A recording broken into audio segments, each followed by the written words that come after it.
Good evening. मैं हूं doctor Mohit Saraogi and I am the director of iris IVF centre Saraogi hospital. And आज मैं आप सबके साथ डिस्कस करने वाला हूं about common causes of first trimester bleeding and इसके बारे में क्या करना चाहिए। तो सबसे पहली बात यह है कि प्रेगनेंसी चाहे आईवीएफ से हो या नेचुरल हो, फर्स्ट ट्राइमेस्टर में ब्लीडिंग होना अनकॉमन नहीं है। हाउएवर आईवीएफ प्रेगनेंसीज में ब्लीडिंग के टेंडेंसी कई गुना ज़्यादा रहता है। नाउ अगर फर्स्ट ट्राइमेस्टर में यानी पहले 3 महीने प्रेगनेंसी में ब्लीडिंग होता है तो इसके 3 मेन कारण रहते हैं। एक है बच्चे में कमजोरी हो सकती है, दूसरा है कई बार यूट्रस में कमजोरी हो सकती है, एंड तीसरा सिंपली बैड लक, अगर बेबी और यूट्रस के बीच में अटैचमेंट स्ट्रांग नहीं बना हो तो ये भी ब्लीडिंग का कारण बन सकता है।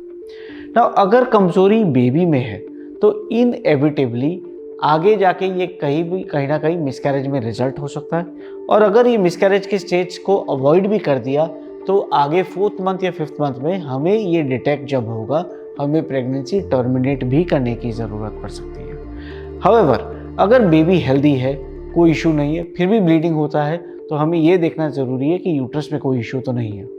बढ़ती उम्र के साथ यूट्रस में सूजन आ जाता है, कई बार यूट्रस में प्रॉब्लम भी आ सकते हैं जैसे फाइब्रॉइड्स, एंड ये मिसकैरेज के चांसेस बढ़ा सकते हैं। इसका सबसे बेस्ट ट्रीटमेंट यही होता है कि प्री प्रेगनेंसी काउंसलिंग और टेस्टिंग में ये पकड़ा जाए, और अगर इसको करेक्ट कर सकते हैं तो पहले से ही करेक्ट करिए। ऑलवेज रिमेंबर कि prevention is better than cure. However कई सिचुएशन ऐसे होते हैं जहाँ पे बेबी और यूट्रस के बीच में अटैचमेंट ही for some unknown reason strong नहीं होता, या लेडी का एज के कारण प्रेगनेंसी को हार्मोनल सपोर्ट वीक बन जाता है और ये ब्लीडिंग का कारण बनता है। नाउ एक चीज़ जो हमें याद रखना है कि फर्स्ट ट्राइमेस्टर में अगर हमें ब्लीडिंग हुआ, ये ब्लीडिंग की मात्रा थोड़ी भी हो सकती है जिसको बोलते हैं कि स्पॉटिंग, कई बार खून के गड्ढे भी जा सकते हैं जिसको बोलते हैं clots, okay, passage of clots. But हमें ये अज्यूम करना कि हैवी ब्लीडिंग हुई है, इसमें प्रेगनेंसी जा चुकी है, ये गलत है, ये प्रीमैच्योर है। मैं कई सारे ऐसे पेशेंट्स को देख चुका हूँ जो आते हैं हिस्ट्री के, ओके हमने खून के गड्ढे पे गड्ढे यानी पास कर दिए, ये हिस्ट्री देता है, बट सोनोग्राफी में प्रेगनेंसी फिर भी हेल्दी रहती है। So assuming the worst is not a good idea. अगर ब्लीडिंग चालू होता है, अगर थोड़ी ब्लीडिंग हो या ज़्यादा ब्लीडिंग हो, हमें जल्द से जल्द हॉस्पिटल में जाना चाहिए। अगर ज़रूरत पड़ी तो एडमिट हो जाना चाहिए ताकि डॉक्टर्स आईवी लाइन से एंटीबायोटिक्स और करेक्ट मेडिसिन दे सके जो ब्लीडिंग जल्द से जल्द रुक सके और प्रेगनेंसी को सपोर्ट कर पाए। यूजुअली अगर फर्स्ट ट्राइमेस्टर में ब्लीडिंग होती है तो इसमें हार्मोन डेफिसिट होने की संभावना रहती है, और ऐसे प्रेगनेंसीज में हार्मोन सपोर्ट लंबे समय तक दिया जाता है।